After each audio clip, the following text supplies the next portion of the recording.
Shalom, semangat pagi. Hari ini saya ingin berbagi pengalaman hal yang saya syukuri. Jadi saya bertanggung jawab untuk lagu-lagu yang akan diputar selama ibadah online hari Sabtu kemarin. Jadi beberapa hari sebelumnya saya sampaikan kepada satu wilayah dari jemaat kami. Jadi jemaat kami membagi wilayah kelompok-kelompok kecil dari anggota jemaatnya sesuai dengan tempat tinggal mereka. Nah, saya minta tolong kepada wilayah A, saya bilang sama koordinatornya, Bu, untuk Sabtu nanti ibadah minta tolong kelompok wilayah A untuk lagu pujian ya. Ibu koordinator ini menyetujui, tapi dia bilang, Nes, kami mau nyanyi tapi kami nggak bisa editnya. Lalu saya bilang, oke Bu, nanti saya edit, kirimkan aja video perorangannya, nanti saya gabungkan. Oke.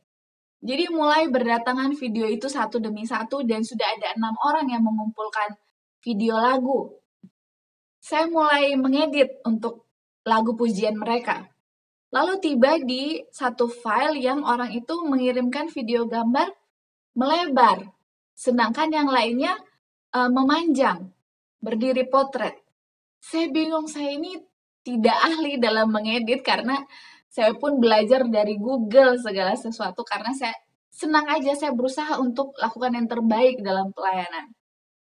Saya tanya sama Tuhan, Tuhan ini gimana? Saya sudah coba crop, tapi cropnya itu mengikuti bentuknya, tetap hasilnya jadi landscape. Lalu Tuhan berikan bantuan, coba kamu cari lagi di Google atau di YouTube. Jadi saya cari-cari lagi. Oh, ada caranya. Lalu saya coba praktekkan bagaimana cara memotong supaya yang tadinya video orang itu melebar bisa jadi potret. Puji Tuhan ternyata ada caranya. Jadi saya bersyukur, wah saya walaupun tidak terlalu ahli, sekarang saya dapat pengalaman baru dan juga ilmu yang baru. Saya senang sekali. Jadi akhirnya saya pun selesai mengedit lagu pujian dari wilayah A ini.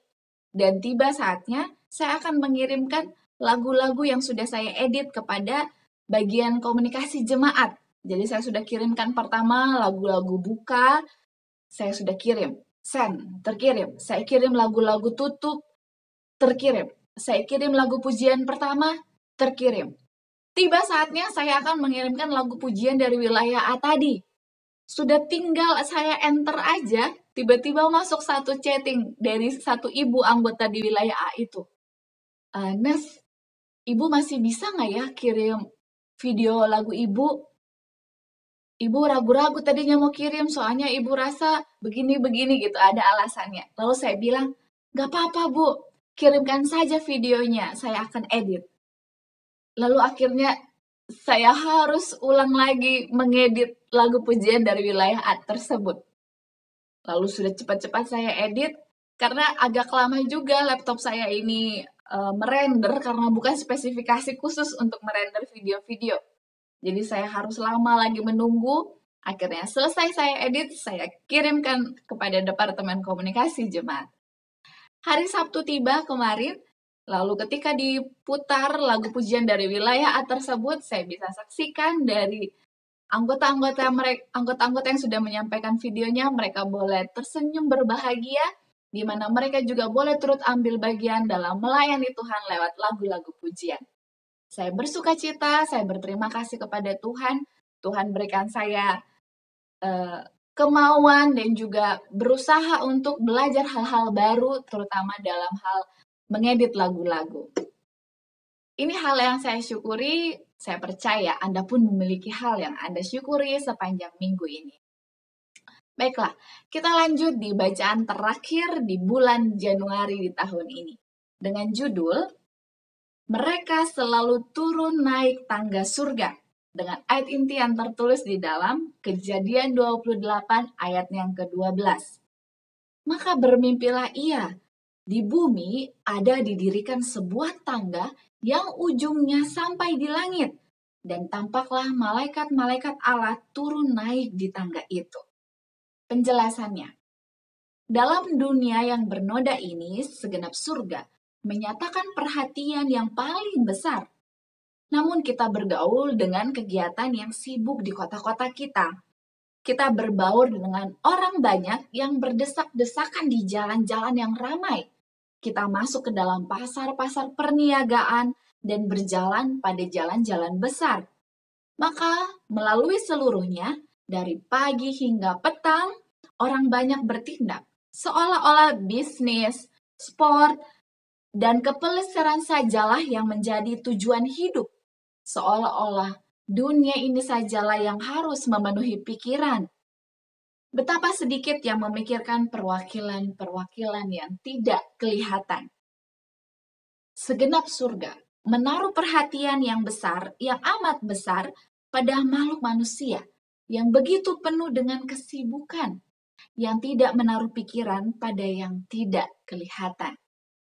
Ada kalanya makhluk-makhluk cerdas surgawi itu membukakan tirai yang menyembunyikan dunia yang tiada kelihatan itu, agar pikiran kita boleh ditarik dari ketergesa-gesaan serta kesibukan dan mempertimbangkan bahwa ada saksi-saksi untuk segala sesuatu yang kita perbuat dan katakan apabila sibuk dalam urusan perdagangan atau apabila kita berpikir sendirian.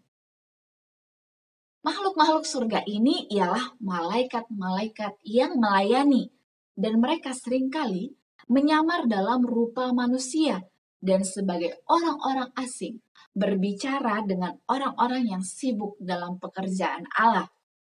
Di tempat-tempat sunyi mereka telah menjadi teman-teman pengembara dalam bahaya, dalam kapal-kapal yang diserang badai. Mereka telah mengucapkan perkataan-perkataan yang menghilangkan ketakutan dan mengilhamkan pengharapan pada saat bahaya. Banyaklah orang dalam berbagai macam keadaan yang telah mendengar kepada bunyi suara penduduk dunia-dunia yang lain. Berulang kali mereka itu telah memegang pimpinan bala tentara. Mereka telah pernah disuruh untuk membasmi bala sampar. Mereka telah makan bahan-bahan makanan sederhana di rumah orang-orang miskin, dan seringkali mereka telah tampak sebagai musafir yang sudah lelah dan memerlukan perlindungan untuk malam. Malaikat-malaikat surga sedang bekerja sama dengan kita dalam segala pekerjaan yang baik, dan dengan demikianlah bumi ini dihubungkan dengan surga. Aplikasinya hari ini, sebagaimana Tuhan sangat memperhatikan kita dengan mengirimkan malaikat-malaikat untuk menolong kita, mari hari ini, mari kita memperhatikan orang lain. Kita bisa menanyakan kabar seseorang, kita bisa menanyakan kabar tetangga atau mungkin kenalan kita yang lain. Dan kita tanyakan jika ada hal yang dapat kita doakan mengenai mereka. Itu akan memberikan sukacita bagi mereka. Slogan kita, awali hari ini dengan renungan pagi. Tidak bosan-bosan saya terus untuk mengajak kita semua, mari kita terus berdoa, kita sampaikan perasaan kita, beban kita, permohonan kita kepada Tuhan. Selain melalui doa-doa pribadi, jika Anda ingin turut didoakan, Anda dapat menuliskannya dalam kolom komentar di bawah ini, dan saya akan turut menjadi sahabat doa Anda mendoakan hal-hal tersebut. Baiklah, kita akan melanjutkan pembacaan renungan pagi kita esok hari, di hari yang baru, di bulan yang baru. Sampai jumpa, Tuhan memberkati.